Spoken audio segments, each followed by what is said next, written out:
السلام علیکم. پروگرام دو رائے کے ساتھ میں ہوں اسد رحیم خان اور میرا ساتھ دیں گے باقر سجاد. آج پروگرام کے پہلے حصے میں سابق وزیر داخلہ اور موجودہ وزیر داخلہ کے درمیان جاری الفاظ کی سر جنگ کی بات کریں گے. احسن اقبال صاحب نے کل قومی اسمبلی میں چودھری نثار صاحب کی بطور وزیر داخلہ پالیسیوں کو تنقید کا نشانہ بنایا اور اس کے بعد آج چودھری نثار صاحب نے ٹیکسلا میں ایک پریس کانفرنس کی جس میں پارٹی معاملات پر کھل کر بات کی اور ساتھ ساتھ یہ بھی مشورہ دیا کہ مسلم لیگ نون کو اداروں سے محاذ آرائی سے گریز کرنا چاہیے. ابھی سی ایل کے طریقہ کار کے معاملے پر دونوں رہنماؤں میں اختلاف پایا جاتا تو ہے. احسن اقبال صاحب کا کہنا ہے کہ چودھری نثار صاحب کے دور میں بنائی جانے والی ای سی ایل پالیسی غیر قانونی تھی. اب دونوں رہنماؤں کے درمیان اختلافات ای سی ایل پالیسی کے طریقہ کار اور شریف خاندان کو ای سی ایل میں ڈالے جانے کے حوالے سے بھی بات کریں گے اور اگلے کچھ حصوں میں بات کریں گے عدالتی کیس کی جو پچھلے کافی برس سے چلتا آ رہا ہے پرویز مشرف صاحب کا.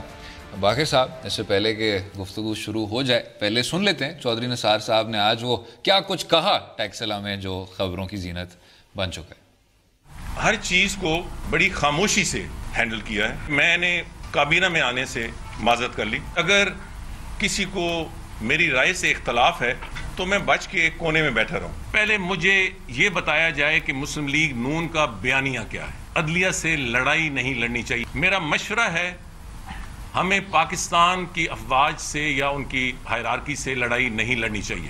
اس فیصلے کے حوالے سے ہمیں کوئی ریلیف ملنی ہے تو وہ اسی سپریم کورٹ سے ملے گی. ہم مقابلہ سیاسی قوتوں کا کریں, اپنا منہ اس طرف کریں جو ہمارے سیاسی مخالفین ہیں, اداروں سے لڑائی نہ لڑیں. جناب دیکھیں انہوں نے تو کہا کہ نواز لیگ کا جو بھی فارورڈ بلاک ہے ان تمام خبروں کو چودھری نثار صاحب نے رد کرتے ہوئے کہا کہ جی سیاست جو ہے وہ پہلوانی تو نہیں ہے, وہ تو ساتھ لے کے چلنے کا ایک طرح کا فن ہے. تو جب وہ یہ کہتے ہیں کہ پاکستان مسلم لیگ نواز کا بیانیہ کیا ہے, اس کا کیا مطلب ہے؟ وہ تو آپ کو اندازہ ہے کہ مجھے بھی کافی عرصے سے سمجھ نہیں آ رہا. آپ ہر پروگرام میں مجھ سے پوچھتے ہیں کہ نواز شریف کا بیانیہ کیا, میں آپ کو اس کا کاؤنٹر نیریٹو سنا دیتا ہوں. لیکن جو میرے خیال میں چودھری نثار صاحب کہہ رہے ہیں اور وہ ایک ساؤنڈ ایڈوائس ہے جو مسلسل وہ نواز شریف کو دیتے آئے ہیں اور ان کا یہ جو اختلافات کے بیسس بھی ہے. اور آپ نے دیکھا ہوگا نواز شریف صاحب نے ان کو ٹانٹ بھی کیا ایک دفعہ ابھی پیچھے اس بات پہ جب کہا کہ مجھے کچھ لوگ کہتے تھے کہ موٹر وے سے جائیں آپ لاہور. تو وہ ان کا جو آئیڈیا ہے وہ یہ ہے کہ آپ انسٹیٹیوشنل کلیش نہ پیدا کریں. آپ نے ٹھیک ہے آپ کو گریونسز ہیں, آپ کو شکایات ہیں, لیکن کوئی اور طریقہ اپنایا جائے جس کے ذریعے ان کو آپ ان کا اظہار کریں, نہ کہ جلسوں میں جا کے اداروں کو, عدلیہ کو, فوج کو برا بھلا کہیں. کیونکہ جو بات ہے کہ آپ کا جو ٹرسٹ ہے اس کے اندر جوڈیشری کے اندر وہ ڈیمینش ہوتا ہے. اگر آپ کو وہ جو بات کر رہے ہیں وہ بالکل حق بجانے بہ کے اگر آپ کو کوئی ریلیف دے گا تو سپریم کورٹ ہی دے گی. اگر آپ پہلے ہی اس کو انٹیگنائز کر دیں گے, اس کو اتنا ناراض کر دیں گے تو یقیناً ججز ایموشن سے فیصلہ نہیں کرتے, لیکن پھر بھی انسان ہیں, ان کے دماغ پہ وہ چیز پلے کرتی ہے. اگر آپ کو ان کو سرعام کھلے بازار برا بھلا کہیں گے, گالیاں نکالیں گے تو پھر وہ کیا فیصلہ آپ کے لیے کریں گے. ٹھیک ہے, تو وہ جو ان کا اختلافات کی جو بنیادی وجہ تھی وہ یہی تھی کہ انسٹیٹیوشنل کلیش سے وہ بچا جائے. اور یہ چیز حکومت سے نکلنے کے بعد کی نہیں ہے, یہ حکومت سے پہلے کی, جب وہ میاں صاحب ابھی حکومت میں تھے اور ان کا آخری جو یہ سال گزرا تقریباً یہ اختلافات رہے. آپ کو دیکھا ہوگا آپ نے کہ بار بار خبریں آتی تھیں کہ آج چودھری نثار صاحب چھوڑ جائیں گے, آج چھوڑ جائیں گے. ابھی بھی وہ بیٹھے ہوئے اس ٹو بی اور ناٹ ٹو بی کے اس کشمکش میں شکار ہیں کہ پارٹی میں رہوں یا نہ رہوں. لیکن ساتھ میں یہ بھی ہے نا باقر صاحب کہ میں بتانے والا ہوں, میں بتاؤں گا, وہ وقت قریب سے قریب آتا جا رہا ہے. پچھلے آپ کوئی بھی پچھلے ان کے کوئی بھی پریس کانفرنس اٹھا لیں تو چودھری نثار صاحب کا یہ ایک بہت اچھا میتھڈ ہے کہ اس میں ایک کلف ہینگر والا ایلیمنٹ ہوتا ہے. وہ آپ کو ادھر ہی جا کے اس کونے پہ جا کے چھوڑتے ہیں کہ بس ابھی میں ایک ایسی بات کرنے والا ہوں جس سے ہر چیز ہل جائے. پولیٹیشین ہے نا, وہ کوشش کرتے ہیں کہ تمام نظریں ان کی طرف مطلب رہیں, وہ اپنا میڈیا اٹینشن لوز نہیں کرنا چاہتے, لیکن ساتھ ساتھ اپنی پارٹی کو بھی وہ میسج دے رہے ہیں مسلسل کہ میرے گریونسز کو ایڈریس کیا جائے. ابھی جیسے انہوں نے مریم نواز کی قیادت میں کام کرنے سے انکار کر دیا تھا, مریم نے پنڈی میں جلسہ کیا, وہاں وہ نہیں آئے. انہوں نے آج اس کی وضاحت بھی کی کہ میں کنونشنز میں اور اس طرح کی ایکٹیویٹیز میں نہیں جاتا ہوتا, بلکہ وہ خود نہیں آئے, بلکہ ان کے کہتے ہیں کہ جو علاقے سے جتنے مسلم لیگ کے بڑے کرتا دھرتا تھے ان میں سے کوئی بھی نہیں آیا تھا. تو ایک کلیئرلی انہوں نے علیحدہ باقاعدہ سے ایک راہ اپنی اختیار کی ہوئی ہے، لیکن وہ ابھی تک وہ فیصلہ نہیں کر پا رہے کہ پارٹی سے میں نے علیحدہ ہونا ہے کہ نہیں، کیونکہ کافی لمبی رفاقت ہے نون لیگ کے ساتھ، اس سے پرانی ان کی ضیاء الحق کے زمانے سے چلی آ رہی ہے، وہ اس وقت بھی منسٹر تھے، تو شاید ان کے لیے مشکل ہے کہ اس کو چھوڑے، اگرچہ وہ لاسٹ الیکشن بھی شاید ایک سیٹ انڈیپینڈنٹ جیتے تھے اور اب بھی انڈیکیشن دے رہے ہیں کہ وہ فیصلہ کریں گے مئی میں کہ وہ انڈیپینڈنٹ جاتے ہیں یا نہیں جاتے. لیکن ان کے تحفظات کو دور شاید کیا جا نہیں سکتا. یہ ان کی بات صحیح ہے کہ ٹیکسلا میں وہ تقریر کر رہے تھے تو ان کا یہی کہنا تھا کہ میں نے تو یہ جو حلقہ ہے یہاں تو ہماری ضمانت ضبط بھی ہو چکی ہے اور اس کو میں نے اینٹ جوڑ کے اس کو ایک حلقہ بنایا ہے, اس کو ایک وائبل کنسٹیچوئنسی بنایا مسلم لیگ نواز کے لیے. اس کے مقابلے میں جب وہ دیکھتے ہیں کہ جی شاید مریم نواز صاحبہ کو قیادت مل رہی ہے, ویسے تو ڈان اخبار میں بھی بہت خوبصورت پروفائل آیا تھا the rise and rise of Maryam Nawaz sahiba, تو اس کو تو پڑھ کے بالکل ایسے ہی لگتا ہے کہ قیادت ان سے تو ہٹنی چاہیے ہی نہیں ہے, ہرگز نہیں. اور شی از دا لیکن ابھی اس وقت تو قیادت شہباز شریف کے پاس ہے جو کہ چودھری نثار صاحب کے کافی حد تک ہم خیال بھی ہیں اور ان کے ساتھ ان کے پارٹنر بھی تھے جب وہ ایک ٹربل شوٹرز ٹیم رن کرتے تھے. جانشین باقر صاحب, جانشین تو مریم نواز صاحب ہیں. اب کیا کہہ سکتے ہیں جی, انہوں نے کافی محنت کی ہے اس پوزیشن پہ, انہوں نے ایک اپنے بالکل ڈیفرنٹ ٹریجیکٹری پہ اپنا پولیٹیکل کورس بلڈ کیا ہے جو چودھری نثار صاحب سے نہیں ملتا. اگر وہ چودھری نثار صاحب کے ہم کانٹیکسٹ میں ہی بات کریں تو وہ اگر وہ فیل کریں گے کہ میرا ان کے ساتھ نبھا نہیں ہو سکتا تو علیحدگی کریں گے. وہ ابھی شاید پارٹی کے اندر کی وہ ڈائنامکس دیکھ رہے ہیں کہ کہاں تک شہباز شریف اپنے آپ کو بطور صدر اسرٹ کر سکتے ہیں, اور یہ جو ٹینڈنسی ہے کہ عدلیہ کو فوج کو برا بلا جو پارٹی کی طرف سے کہا جا رہا ہے اور اپنی طرف سے کوشش ہو رہی ہے کہ جتنا اینٹی اسٹیبلشمنٹ فورسز ہیں اپنے سائڈ پہ الائن کر لی جائیں, اپنے سائڈ پہ اکٹھی کر لی جائیں, تو وہ کہاں تک کامیاب ہوتی ہے اس کو وہ دیکھ رہے ہیں. ہوا کا رخ دیکھیں گے اور الیکشن کی قریباً میں کہا ہے میرے خیال میں کیئر ٹیکر گورنمنٹ آنے سے پہلے ہی وہ اپنا قبلہ طے کر لیں گے. تو لیکن اگر آپ تشریح پہ آ جائیں یا انٹرپریٹیشن پہ آ جائیں, جو گورنمنٹ کا کہنا ہے کہ یہ ایکسپریشن جو ہے فیڈرل گورنمنٹ اس کا مطلب ہی تبدیل ہو گیا ہے, وفاقی حکومت کا جو مطلب ہے وہ ہی کابینہ ہے, تو اس روشنی میں وہ پھر کہتے ہیں کہ جو ای سی ایل ہے اس کو پھر جوڑا جا سکتا ہے وفاقی حکومت سے یا نہیں کابینہ پاکستان. تو پھر اپنے باقی معاملات بھی سارے کے سارے کابینہ کے حوالے کر دیں. تو اس فیصلے کے بعد یہی تو باقر صاحب یہی تو سارا جناب دیکھیں یہی تو سارا مباحثہ ہوا تھا جب یہ فیصلہ آیا تھا, تو اگلے دن یہی بات ہوئی تھی کہ جی یہ شروع اور ختم کہاں ہوتا ہے کابینہ کو, جس طرح آپ نے ہی کہا کتنا زیادہ برڈن کرنا چاہیے کیونکہ ایسا نہ ہو کہ بوجھ جتنا زیادہ بھاری ہو کہ کابینہ بھی اس کو سنبھال نہ پائے. لیکن یہ ایک سوال اٹھ چکا ہے کیونکہ آپ نے پوری طور پہ وفاقی حکومت کا مطلب تبدیل کر دیا ہے. What I'm saying is کہ احسن اقبال صاحب کا یہ کہنا کہ ہمیں کابینہ کے ذریعے کام کرنا چاہیے وہ بہت ایک ایبسٹریکٹ بات نہیں ہے, اور بہت ایسے لوگ ہیں جو اس فیصلے کو اس طرح انٹرپریٹ کر سکتے ہیں. اس کی وضاحت تو پھر سپریم کورٹ سے لینی چاہیے. اب کوئی اس میں افیکٹڈ ہو تو وہ جا کے چلا جائے, لیکن میری ناقص رائے کے مطابق یہ 2-4 چیزوں سے متعلق ہے جو میں نے آپ کو پڑھ کے بتا دی کہ اگر آپ کوئی نئی قانون سازی لانا چاہتے ہیں اس کی اپروول آپ کو فیڈرل کیبنٹ سے لینی ہے, اور جو ہوتا ہے کہ ہر جو بل ٹیبل کرتی ہے گورنمنٹ اسمبلی میں وہ فیڈرل کیبنٹ سے اپرووڈ ہوتا ہے. جو فسکل بل ہے جس کو ہم بجٹ بھی کہتے ہیں وہ بھی ادھر سے اپروو ہوگا, اور کوئی ڈسکریشنری آپ ایکسپینڈیچرز یا پاورز استعمال کرتے ہیں تو وہ ادھر ہوگا. اب اس کا ای سی ایل میرے نظر میں تو بالکل وہ ہے کہ ایک روٹین کا بزنس ہے, بے شمار لوگ ہوں گے جو اس کے اوپر ڈالے جائیں گے اور نکالے جائیں گے. اگر جب تک آپ رولز ان کے ایک تو ایک مسنگ لنک اس میں نے پہلے بھی ذکر ابھی اس میں بات کرتے ہوئے کیا کہ رولز بھی اس کے مسنگ ہیں, ابھی تک اس طرح سے ڈیفائن نہیں ہے. آپ کا جو آرڈیننس ہے وہ براڈلی ڈسکرائب کرتا ہے کہ جی کہ کرپشن میں مس یوز آف پاور ٹیررسٹ یہ سب لوگ اس میں شامل ہیں. ایک اور مسنگ لنک شریف خاندان کا تو نہیں ہے باقر صاحب, شاید میں اور آپ یہ ڈسکشن نہ کر رہے ہوتے, شاید احسن اقبال صاحب اور چودھری نثار صاحب یہ آرگیومنٹ بھی نہ کر رہے ہوتے کہ کابینہ ہونی چاہیے کہ کمیٹی ہونی چاہیے اگر شریف خاندان کا ای سی ایل پر ڈلنے کا معاملہ نہ ہوتا. نہیں ہائی پروفائل کیسز آتے ہیں تو ایشوز کو ہائی لائٹ کرتے ہیں. ہائی پروفائل کیس ہے نواز شریف صاحب کا. اب ہونا یہ چاہیے کہ اس پروسیس کو آپ ٹوٹل کے ٹوٹل اسٹریم لائن کریں, اس کو اسٹریم لائن کیا, اس کو انڈیپینڈنٹ کریں, وہ گورنمنٹ انفلوئنس سے اس کو بند کر دیں. کسی طرح چاہے آپ ججز کی کمیٹی بنا دیں, مطلب سرونگ ججز کی کمیٹی بنا دیں, ریٹائرڈ ججز کی ہو کمیٹی, کوئی کمیٹی بنا کے جس طرح سے جو انفلوئنس میں نہ آ سکے. کہنے کا یہ مقصد ہے, کیونکہ اب یہاں پر پرابلم یہ ہوتا ہے کہ انفلوئنس میں آتے ہیں نا باقر صاحب, وہ لاہور ہائی کورٹ کی ٹیپ میں سنیں ذرا, کیا کچھ نہیں کہہ رہے ہوتے زرداری صاحب کو اندر کر. ہم تو تھیوریٹیکل بات کر رہے ہیں نا. تو ابھی یہاں پر ایگزٹ کنٹرول کو اسد یہ بھی دیکھیں نا کہ پولیٹیکل وکٹمائزیشن کے لیے کتنا استعمال کیا گیا. جو پہلے جو پروسیس تھا اس کے میں تو جس کو جی چاہا بیچ میں ڈالا. آج احسن اقبال صاحب کریڈٹ لے رہے ہیں جہاں پہ میاں نواز شریف صاحب کا نام نہیں ڈالا. وہ کہتے ہیں کہ وہ عاصم صاحب کا بھی, ان کو بھی دیکھیں اگر ہم نے ڈالنا ہوتا, کوئی کرنا ہوتا تو کچھ چیکس اینڈ بیلنسز ہونے چاہیے. اس پر بالکل اتفاق کریں گے. لیکن اگلے سیمسٹر اگر ای سی ایل کے حوالے سے ہم پرویز مشرف صاحب کی بھی بات کر لیں, آپ کی اجازت کے ساتھ, اور آپ کی اجازت کے ساتھ. اسٹے ود اس.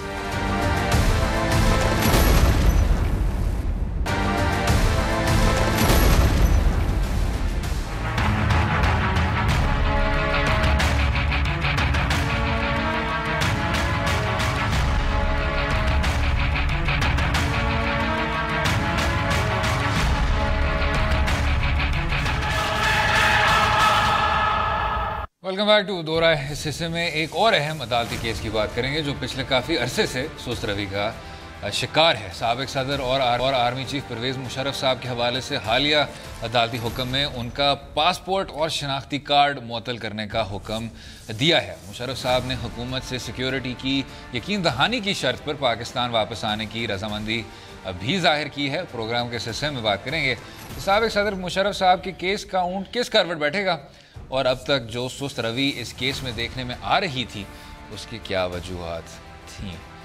جناب, یہ جب مشرف صاحب کو جانے بھی دیا تھا تو آج بھی ان کی بات ہو رہی ہے. چودھری نثار صاحب جو تب وزیر داخلہ تھے, انہوں نے کہا تھا کہ 6 ہفتوں میں پرویز مشرف واپس. 4 اچھا جی جناب, دیر یو گو, اس سے بھی ایگزیکٹ ہے, بلکہ آپ نے تو 2 ہفتے شیو کر دیے ٹائم لائن سے. 4 سے 6 ہفتے تک واپس آ جائیں گے. اب 6 ہفتے تو نہیں, 2 سال ہو گئے. 2 سال مارچ 2016 میں گئے, اب مارچ 2018 تو واپس تو نہیں آئے سر. اور اس سے زیادہ سیکیورٹی ان کو آدمی کیا دے.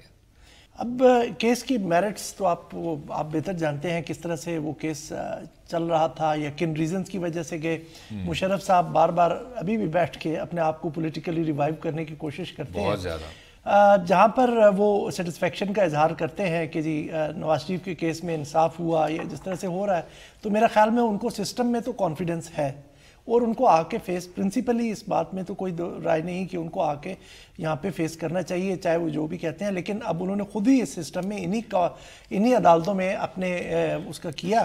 جہاں تک وہ سست روی کا شکار ہے تو ان کی ایبسنس کی وجہ سے معاملات کافی دیر تک پرولونگ ہوتے رہے. اس وجہ سے یہ سویلینز کو بھی یہ نیریٹو آپ کو سننے کے لیے ملتا ہے کہ جی اگر ہمارے اوپر کیس چل سکتا ہے تو جو ایک فوجی حکمران تھا اس کے اوپر کیس کیوں نہیں چل سکتا. جی عامر کا لفظ آپ استعمال کر لیں, تو انہوں نے کیوں نہیں ان کو ٹرائی کیا جاتا. تو یہ ایک جو نیریٹو ہے یہ ایک سٹرونگ ہوتا ہے اور ایک جنون ایک فیلنگ ہے. مشرف صاحب ابھی بھی اپنے جو پیرنٹ ادارہ ہے اس پہ بینک کرتے ہیں کہ جی مجھے کسی طرح وہ بچائیں گے. ابھی بھی جو ان کا آتا ہے کہ جی مجھے گارنٹیز ڈیفنس منسٹری کی طرف سے ملے. وہ جی ایس کیو کو امبیرس نہیں کرنا چاہتے, اس لیے جی ایس کیو کہتے نہیں ہیں. ہم نے دیکھا ہے کہ ان سے پہلے جو ٹینیور تھا, جو ابھی کے چیف آف آرمی اسٹاف ہے, اس میں کچھ اس طرح سے جسٹس کیے گئے جن سے لگا کہ آرمی ان کو کھلے عام سپورٹ کر رہی ہے. آپ کو یاد ہوگا راحیل شریف صاحب وہاں پر ایک کمانڈوز کا ہے غازی کے پاس بیس, تو وہاں جا کے انہوں نے کہا تھا کہ ہم اپنے عزت کروانا جانتے ہیں. اور جب یہ سارا پیک پہ چل رہا تھا اور جس طرح یہ ملٹری ہاسپٹل میں رہے, تو یہ معاملات ہیں جس کی وجہ سے تھوڑا سا فوج کے اوپر بھی آتا ہے. ابھی جب کچھ لوگ ملے کچھ یہاں پر بڑے لوگوں سے, تو وہاں پر کہا گیا کہ ہم ان کے پیچھے نہیں ہیں, اگر گورنمنٹ ان کو لانا چاہتی ہے تو لے آئے. تو ایک طرف سے یہ بھی اشارہ تھا کہ فوج اب ان کا بیگیج شاید مزید برداشت نہیں کرنا چاہتی. تو راستہ تو اب کھلا ہوا ہے, لیکن اب طریقہ کار کیا اختیار ہوتا ہے وہ تھوڑا سا کوسچنیبل ہے, وہ ڈیبیٹ اس پہ ہو سکتی ہے. ابھی جس طرح کا انہوں نے کل کورٹ نے کل دیا پرسوں دیا یہ آرڈر دیا کہ ان کا جو CNIC ہے وہ سسپینڈ کر دیا جائے, ان کا پاسپورٹ سسپینڈ کر دیا جائے. پہلا سوال تو عدالت کو پوچھنا چاہیے تھا کہ ان کا پاسپورٹ ایکسپائر ہو رہا تھا مارچ 2018 میں, یہ والا ان کے پاس ریڈ پاسپورٹ ہے, ڈپلومیٹک بینگ دا پریزیڈنٹ جو ایکس پریزیڈنٹ ان کے پاس وہ ہے, لائف ٹائم ان کے پاس رہتا ہے.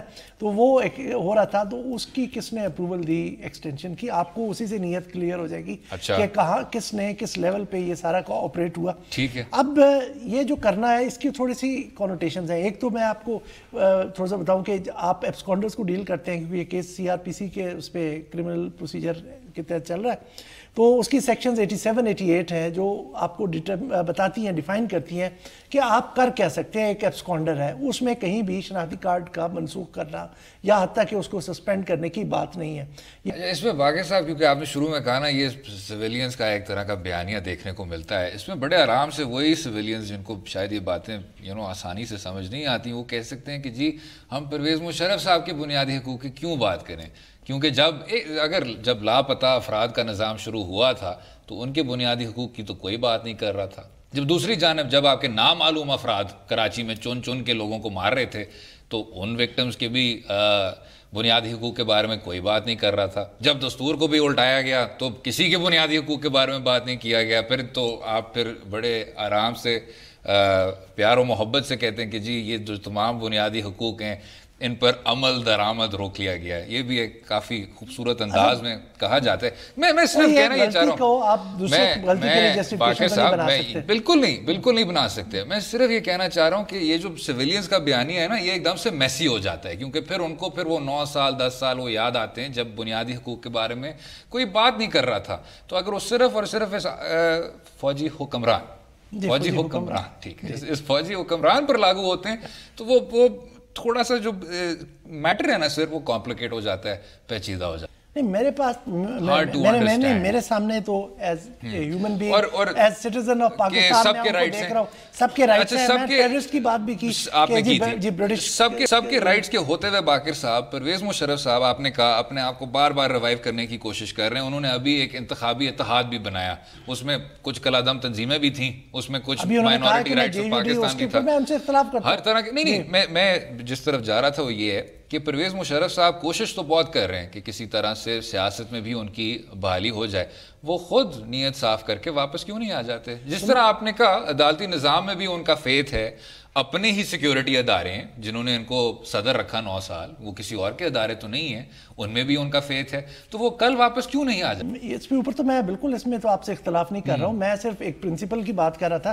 میرا یہی ہے کہ میں نے اس وقت کہا ہے نا کہ ان کو آنا چاہیے. جب آپ یہ نہیں کہہ سکتے آپ کہ مجھے جوڈیشل سسٹم میں پاکستان کے وہ نہیں, اس پہ اعتماد ہے, اس پہ کانفیڈنس نہیں ہے. ابھی آپ نے خود نواز شریف کے کیس میں کہہ دیا, ٹھیک, اب آپ کو حکومت کہہ رہی ہے کہ ہم تمام سیکورٹی بھی پرووائڈ کریں گے, لیکن وہ خواہ مخواہ اپنے ہی ادارے کو ایمبیرس کرنا چاہتے ہیں. اب نام وہ GHQ کا نہیں لیتے, وہ کہتے ہیں مجھے defence ministry they.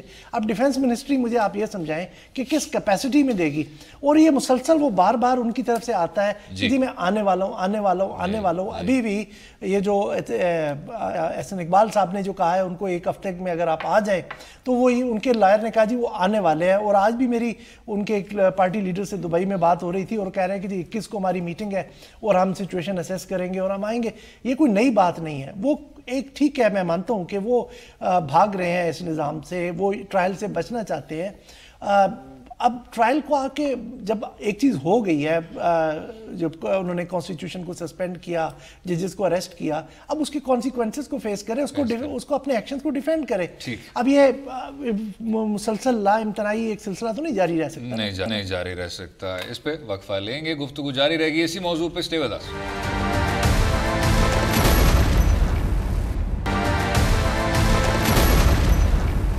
Welcome back to Do Raaye. بات ہو رہی تھی پرویز مشرف صاحب کی وطن واپسی کی. خیر شاید وہ وطن واپس نہ آ سکیں, لیکن باقر صاحب ایک اور جو چیز جو ذہن میں آتی ہے, پرویز مشرف صاحب تو چلے گئے, یہ بھی گارنٹی دی گئی کہ وہ 6 ہفتے تک واپس آ جائیں گے, وہ 6 ہفتے تک واپس نہیں آئے. اور ابھی ہم نے یہی بات کی تھی کہ بھاگ گئے, نہیں بھاگے تو ان کو واپس آنا چاہیے, ایٹسیٹرا ایٹسیٹرا.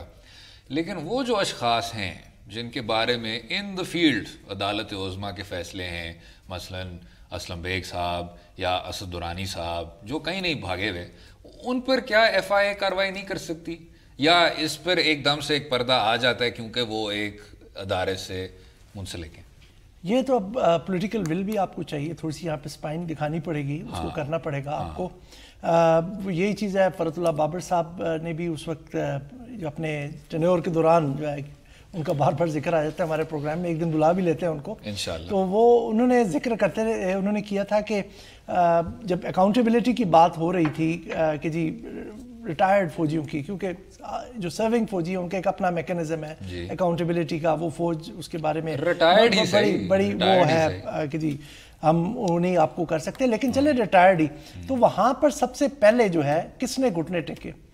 اب ان کی پارٹی نے خود ہی وہاں سے ودرا کر لیا, جس کے بعد فرت اللہ بابر صاحب اس اکاؤنٹیبلٹی والی جو کمیٹی بنی تھی پارلیمنٹری, اس سے اپنے آپ کو انہوں نے ودرا کر لیا. اس سے پہلے تو انہوں نے مشرف صاحب کو گارڈ آف آنر بھی دیا تھا. پی ٹی آئی وغیرہ اور peoples P M L N وغیرہ بھی اس چیز سے دستبردار ہو گئے تھے کہ جی ریٹائرڈ فوجیوں کی ہو. تو آپ کس طرح اس لیڈرشپ سے ایکسپیکٹ کر سکتے ہیں کہ وہ اپنا اسپائن شو کرے اور ان لوگوں کو اکاؤنٹیبل کرے, اور ان لوگوں نے جو کچھ ان کے ڈیسیژنز ان کے خلاف آئے ہیں ان کو امپلیمنٹ کرے, یا کچھ انویسٹیگیشن ہونی ہے تو وہ کرے. اب یہ سارے کا سارا اگر آپ اس خوف سے بیٹھے رہیں گے, اصل کئی دفعہ پروگرام سے ہم نے یہ بات کی کہ یہاں پر ایک خوف ہے نا, وہ ڈومیننٹ ہے. ابھی بھی آج بھی حسن اقبال صاحب جو آج یا کل بات کر رہے تھے کہ جی کچھ لوگ سیبوٹیج کرنا چاہتے ہیں الیکشنز کو, اور وہ ایک خوف جو ہے مسلسل چلا آتا ہے. اس کو ہمیں مختلف اس کی مینیفیسٹیشنز نظر آتی ہیں. ہوتا وہ امپلیمنٹ اسی طرح سے ہے, وہ مطلب وہ میٹیریلائز, امپلیمنٹ نہیں میٹیریلائز ہوتا ہے وہ خوف. وہ ہے جب ہمارے پولیٹیکل ایکٹرز ان کا ساتھ دیتے ہیں. اب یہاں پر بھی ایک طرح سے آپ ان کا ساتھ دے رہے ہیں, جب آپ کے ہاتھ میں ایک چیز ہے, آپ نے اس کو ان کو اگر ٹرائی کرنا ہے, ان کی کوئی پنشمنٹ امپلیمنٹ کرنی ہے, تو آپ آگے بڑھیں. آپ اس کو کانسیکوینسز سے ڈرتے ہیں کہ جی اس کی وجہ سے مسائل بنیں گے, آپ کی حکومت چلی جائے گی, یا اگر آپ اپوزیشن میں ہیں تو آپ کو بالکل ہی وہ بلیک لسٹ کر دیا جائے گا اور آپ کے واپسی کے راستے بند ہو جائیں گے, اور آپ نے انہی کے ساتھ مل کے حکومت وقت کو گرانا ہے. اگر ان تمام جو نیرو کنسیڈریشنز ہیں, جو آپ کی جو اپنی ذاتی مسائل ہیں, ان سے اگر آپ بڑھ کے دیکھتے ہیں اور ان پرنسپلز کے لیے آپ جاتے ہیں, تو پھر آپ کا حال تو پھر وہ فرت اللہ بابر اور رضا ربانی والا ہوگا. لیکن جس طرح آپ نے کہا پولیٹیکل ویل کی بات ہے, تو پولیٹیکل ویل کو سامنے ہی رکھتے ہوئے باقر صاحب نے پہلے سیگمنٹ میں ڈسکس کیا کہ جی چودھری نثار صاحب کی کمیٹی ہونی چاہیے, یا احسن اقبال صاحب کا کابینہ ہونا چاہیے جس میں خاقان عباسی صاحب کی سربراہی ہوگی, شاید خاقان عباسی صاحب کی. کیا کوئی فرق پڑتا ہے؟ کیونکہ کمیٹی کے ہوتے ہوئے پرویز مشرف صاحب چلے گئے, اور کابینہ کے ہوتے ہوئے وہی آپ کو دیکھنے کو مل رہا ہے. what I'm saying is کہ پولیٹیکل ویل کے بغیر جو یہ باقی سب ڈسکشنز ہو رہی ہوتی ہیں, بے شک وہ سول ملٹری امبیلنس کے بارے میں ہوں, بے شک وہ پاسپورٹ چھیننے کی ہوں, بے شک وہ ECL کی ہوں, ان کا کوئی بھی فرق پڑتا ہے؟ لیکن جہاں پر کسی چیز کا امپیکٹ کریٹ ہوتا ہے نا, جس طرح کہ ابھی میں نے بھی ایک ایگزامپل آپ کو کوٹ کی تھی کہ ان کا ابھی جنوری میں, مارچ میں ایکسپائر ہونا تھا, جنوری میں کیونکہ 6 months کا آپ کو, تو تب ہی کچھ کر لیتے نہیں, وہ اس وقت کچھ کر لیتے. ان کو کہتے ہیں کہ جی آپ پاکستان سے آ کے رینیو کرائیں, آپ ریفیوز نہ کرتے, انہیں کہ you have to come to Pakistan, آئیں جی اور اپنا فورن آفس سے اپنا NOC لیں اور پھر کروا لیں. تو کچھ وہاں پر, اور ان کو شارٹر ڈیوریشن کا دیتے, آپ نے ان کو 5 سال کا دیا, وہاں پر اب دوبارہ پاسپورٹ دے دیا. تو ہمیں اپنی اکاؤنٹیبلٹی بھی نا, یہاں سے جو انٹروسپیکشن ہوگی وہ یہاں سے سٹارٹ ہوگی کہ ہم کہاں غلط ہیں, سویلینز کہاں غلط ہیں, کیوں ڈرتے ہیں کسی سے. ہم نے اگر اپنی سویلین سپریمیسی قائم کرنی ہے, یہ شاید کہتے ہوئے یا بولتے ہوئے آسان ہے, وہاں پر جا کے ہر آدمی کی سٹیکس زیادہ بڑھ جاتی ہیں, کیونکہ اس کو اپنا اقتدار نظر آتا ہے, اس کا اپنا پولیٹیکل سٹیٹس نظر آتا ہے, اس کے اور جو ہوتے ہیں چھوٹے چھوٹے آبجیکٹیوز ہوتے ہوں گے کہ جی وہ شاید خطرے میں پڑ جائیں. لیکن ایک دفعہ سویلینز کو یہ قربانی دینی پڑے گی. سویلین جو اپنا لیڈرشپ کا اپنا کلیم کرتے ہیں, ان کو آگے بڑھ کر اپنے آپ کو اسرٹ کرنا پڑے گا. ابھی جو آپ نے سارے پیچھے دیکھیں جو کرائسس ڈیولپ ہوا, پاناما کا ایک اپنی جگہ کرائسس, اس کو جوڑ دیا جاتا ہے, لیکن اس سے پہلے بھی تو ایک سول ملٹری ریلیشن میں امبیلنس چل رہا تھا. لیکن اب اس کو لاجیکل کنکلوژن تک کیوں نہیں لایا جاتا؟ آپ وہاں پر آ کر چھوٹی چھوٹی وہ کنسیشنز دینا شروع کر دیتے ہیں. اب یہ جو آپ نے پہلے اس میں سیگمنٹ میں بات کی کہ یہ مشرف صاحب کا کیس ڈیلے کیوں ہوا, اگر ویسے ایک عام پرسیپشن کی بات کی جائے تو یہ کیس جو ہے کافی اس کے ساتھ سپیڈ کے ساتھ چلتا رہا. 2014 میں جب وہ انڈائٹ ہو گئے اس کے بعد بھی چلتا رہا. جب وہ دھرنا سٹارٹ ہوا اور اس کے بعد سے یہ پھر اس کیس کا کچھ پتہ نہیں چلا, پھر یہ رینگنا شروع ہو گیا اور پھر الٹیمیٹلی وہ کنسیشن دے دی گئی. ملٹری کورٹس کی بات آتی ہے, آپ الٹیمیٹلی کنسیشن دیتے ہیں, اور اس میں بھی باقر صاحب کنسیڈ کرتا ہے. اس میں آپ سے اتفاق کرتے ہوئے میں کہوں گا, اس میں بھی چیف جسٹس آف پاکستان انور ظہیر جمالی صاحب نے فرمایا تھا کہ ہمارے پیچھے مت چھپیں. یہ انہوں نے پروسیکیوشن کو کہا تھا پرویز مشرف صاحب کے کیس میں کہ یہ ہماری طرف سے نہیں ہو رہا, اگر آپ اس کو زیادہ پرسیو نہیں کریں گے تو پھر ہم یہ آرڈر دے دیں گے, اور پھر اس آرڈر کی بنیاد پہ پرویز مشرف صاحب کو جانے دیا گیا. تو وہ یہ ایک آپ کو ماننا پڑے گا کہ کہیں نہ کہیں ہماری بھی اس میں غلطی ہے. تسلیم کر لیں وہ یہ آپ سارے کا سارا ان پہ دے دیں, کسی اور پہ الزام دے دیں. ان کی ہوگی, ان کی خواہش تو ہر آدمی کی ہوتی ہے کہ جی وہ پاور سٹرگل میں اس بیلنس اس کی طرف رہے, لیکن اگر آپ نے پاور اپنی طرف اس بیلنس کو ٹلٹ کرنا ہے تو خود اپنا بھی کوئی پاؤں کے اوپر کھڑے ہو کے دیکھیں اور اپنے آپ کو ثابت کریں نا کہ اس کے لیے آپ تیار بھی ہیں اور اتنا آپ پہ وزن بھی ہے. اب تو آ کے یہاں تقسیم ہو جاتے ہیں. آپ نے سینٹ کے الیکشن میں دیکھ لیا, آپ ایک دوسرے گالیاں نکال رہے ہیں کہ جی وہ دیکھیں وہ گھوڑوں کی منڈی لگ گئی, فلاں ہو گیا, ڈمکا ہو گیا. لیکن کیوں نہیں ان پولیٹیشنز کو سمجھ آتی ہے جب دوسرے لوگ اس میں شیئر مانگ رہے ہوتے ہیں تو کہیں نہیں جی یہ ہمارا پولیٹیشنز کا میٹر ہے, ہم ہی اس کو ڈیل کریں گے اور ہم ہی اس کو ریزالو کریں گے. سب کے سب یہ ایک دوسرے دن کچھ فورنرز بھی پوچھے تھے کہ یہ کس طرح سے اپنے آپ کو ملٹری اسرٹ کرتی ہے ایک جیسے ڈنر کی محفل میں, تو کیا وہ برائٹ کرتے ہیں, just a matter of influence. جی just a matter of influence کہ ہر آدمی کوشش کرتا ہے کہ میں ان کے ساتھ ہو کے اپنا وزن بڑھا لوں اور میں ذرا بھاری نظر آؤں کہ جی کہ میرے ساتھ انفلوئنس بہت زیادہ ہے. شاید اس خوف سے نکل آئیں تو یہ مسئلہ حل ہو سکتا ہے. چلیں سر, اس خوف پہ پھر وقفہ لیتے ہیں اور اگلے حصے میں ایک اور خوف زدہ موضوع ہندوستان اور پاکستان کے تعلقات میں بڑھتی ہوئی کشیدگی کی. رہیے گا ہمارے ساتھ.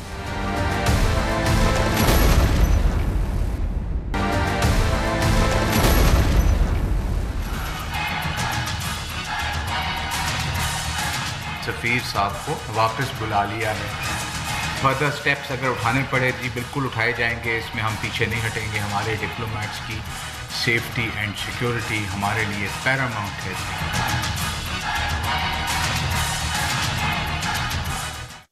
Welcome back to Do Raaye. بات کریں گے پاکستان اور ہندوستان کے تعلقات میں بڑھتی ہوئی کشیدگی کی, لیکن اس سے پہلے آن لائٹر نوٹ باقر صاحب, بہت کچھ سنا کہ جی ڈپلومیسی میں ہر طرح کے ٹیکٹکس استعمال ہوتے ہیں, لیکن یہ پہلی بار سننے کو ملا اور یہ ایک ہندوستان کے اخبار میں چھپا کہ انڈیا کے جو ڈیپیوٹی ہائی کمشنر جے پی سنگھ صاحب ہیں ان کے دروازے کی گھنٹی رات کے 3 بجے بجائی گئی, اور پھر اس کے جواب میں جو پاکستان کے ڈیپیوٹی ہائی کمشنر ہیں سید حیدر شاہ صاحب, ان کے گھر کے دروازے کی گھنٹی اگلی رات بجائی گئی رات کی 3 بجے.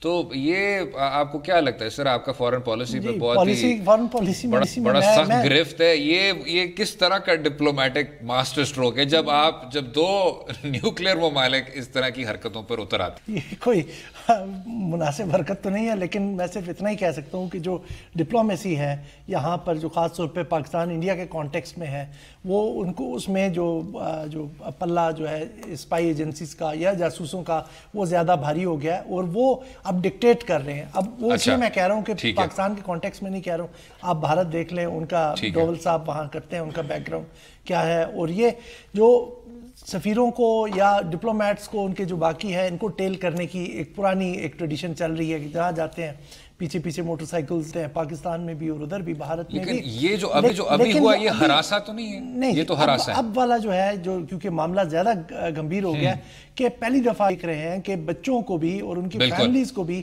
جا کے تنگ کیا جاتا ہے. وہ ایک جو ڈپلومیٹس کے ساتھ وہ ہوتا تھا وہ پارٹ آف دا گیم بن گیا جب اوور دا ایئرز, اگرچہ وہ بھی مناسب نہیں ہے. جہاں باقی ممالک کے سفیر ان کے ملک میں بھی اور ہماری طرف بھی آزادی کے ساتھ گھوم سکتے ہیں, ایک ریلیشن شپ کا ایک بیک گراؤنڈ ہے, ایک اس میں ہے کہ ایکریمنی ہے, ناراضگیاں ہیں, وہ یہ بھی ہے کہ وہ پاکستان کو بھارت تسلیم نہیں کرتا. اس طرح سے مانا تو ہوا ہے کہ پاکستان ایک اسٹیٹ ہے لیکن انڈرمائن کرنے کی کوشش کرتا رہتا ہے, نقصان پہنچانے کی کوشش کرتا رہتا ہے, اور یہ لوگ ان کے درمیان ان کے انڈر کور آفیسرز بھی ہوتے ہیں. تو وہ ایک چیزیں ہیں, لیکن ساتھ ساتھ یہ جو نیا لیول آیا نا کہ بچوں کو اور فیملیز کو کریں, اور کہا جا رہا ہے کہ پچھلے 8 دن میں, ابھی 2-3 دن پرانی میری اسٹیٹسٹک ہے جو میں نے اپنے ایک آرٹیکل میں کوٹ کی تھی میڈیا سے پوچھ کے, کہ 26 واقعات ہوئے 8 دنوں میں, تو ایٹ لیسٹ آن ایوریج 3 واقعات روز کے. اب وہاں پر کس طرح سے ایک ڈپلومیٹ پہلے اپنی سیکیورٹی تو ایک ہوتی ہے لیکن جب فیملی پہ ہوتا ہے تو وہ زیادہ اس کے بارے میں بندہ سینسیٹیو ہوتا ہے, تو یہ مشکلات پیدا کرے گی.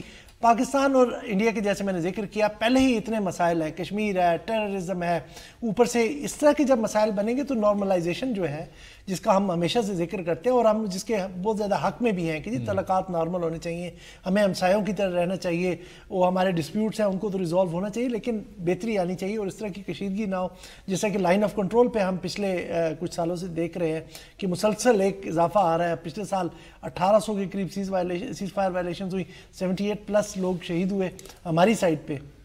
اس سال بھی کافی حد تک more than dozen ہو چکے ہیں, تو یہ مزید حالات خراب ہو گئے. یہ جو ٹرینڈ ہے جو تعلقات میں کشیدگی بڑھتی جا رہی ہے, اس کا ہندوستان کے ڈومیسٹک صورتحال سے کتنا تعلق ہے؟ کیونکہ آپ کو بہت زیادہ یہ اب تاثر دیکھنے کو ملتا ہے کہ جی کیونکہ ہندوستان بھی اب اس میں اب ہندو راشٹر کی اب آواز اٹھنا شروع ہو گئی ہے اور ایک بہت ہی اسرٹیو اور رائٹ ونگ حکومت آ گئی ہے جو بالکل ہی ضمنی انتخابات کے لیول پر بھی کہتی ہے کہ جی یہاں ISI کا ہاتھ ہے اور یہاں پاکستان کا ہاتھ ہے, اور اس سے لوگوں کے لوگوں کو اکساتی ہے.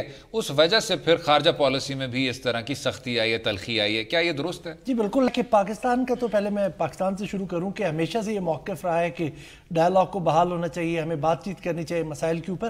جو سخت گیر رویہ آیا ہے اور خاص کر کے مودی سرکار کے آنے کے بعد آیا ہے وہ ان کی طرف سے ہے. اس کے پیچھے آپ کو پتہ ہے وہاں ہندو ایکسٹریمزم بہت زیادہ بڑھ گئی ہے, جس کو آپ RSS کہیں یا کوئی اور اس کا شکل کہیں, تو وہ جا کے پاکستان کو ایک بلیم نہیں صرف کرتے بلکہ وہاں کے ان جو مسلمان رہنے والے ہیں وہاں کے ان کے ارد گرد بھی گھیرا تنگ کیا اور باقی مائنورٹیز کے بھی کیا.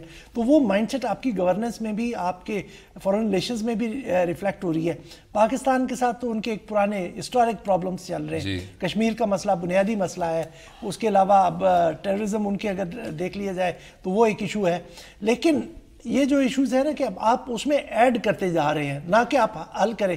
اس میں لو ہینگنگ فروٹس جن کی بات کی جاتی تھی, سرکریک کا مسئلہ ہے, سیاچن ہے, یہ اب آپ حل کر سکتے تھے, ان کی بجائے آپ اس پہ اور زیادہ وزن ڈالیں گے. لیکن بین الاقوامی سطح پہ باقر صاحب, عالمی سطح پہ کیا ہندوستان کا نظریہ اس حد تک کامیاب نہیں ہو گیا کہ باقی بھی ممالک کہہ رہے ہیں کہ پاکستان کو اب کالعدم تنظیموں پر کارروائی کرنی چاہیے؟ اور وہ جو انہوں نے لنک کر دیا ہے کہ تمام تعلقات پر ہم صرف تب بات کریں گے جب پاکستان دہشت گردی پر بات کرے. اس کی 2-3 ہیں. ایک تو چیزیں ہیں کہ دنیا میں اوور آل ایک ٹیررزم کا آپ کہہ لیں یہ پولیٹیکلی موٹیویٹڈ ایجنڈا بھی ہے, کہیں پہ وہ سپورٹ کرتے ہیں انہی آرگنائزیشنز کو تو کہیں پہ یہ کرتے ہیں. لیکن جو چیز کیونکہ ان کا بیانیہ کیوں بک رہا ہے اس وقت انڈیا کا, کیونکہ انڈیا اکنامکلی بہت سٹرونگ ہے, لوگوں کے وہاں پہ سٹیکس ہیں. ہمارے یہاں پہ ہمارے پاس وہ چیزیں وہ پاورز نہیں ہیں. ہم اپنے آپ کو اپنی جیو اسٹریٹجک لوکیشن کی وجہ سے لوگوں کو پچ کرتے رہتے ہیں.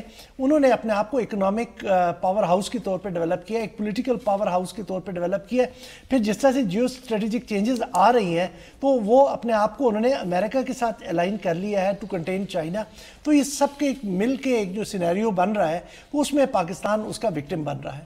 ٹھیک, جس کا مطلب ہے پاکستان کی معیشت کو اب سے کئی زیادہ مضبوط, اگر آپ نے اپنا نیریٹو سٹرونگ کرنا ہے انٹرنیشنل اس کی کمیونٹی میں تو آپ کو اپنے اندر ریفارم کرنی پڑے گی, اپنے آپ کو اسٹرینتھن کرنا پڑے گا, اکانومی کو اسٹرینتھن کرے, دنیا کی پازیٹیو اسٹیٹس کریٹ کرے. بالکل درست, بالکل ٹھیک سر. اختلاف سے اتفاق تک سفر تھا آج. امید ہے آپ کو آج کا پروگرام پسند آیا ہوگا. مجھے اور باقر سجاد صاحب کو اپنی رائے سے بھی آگاہ کیجیے ٹویٹر اور فیس بک اور تمام سوشل میڈیا لنکس کے ذریعے.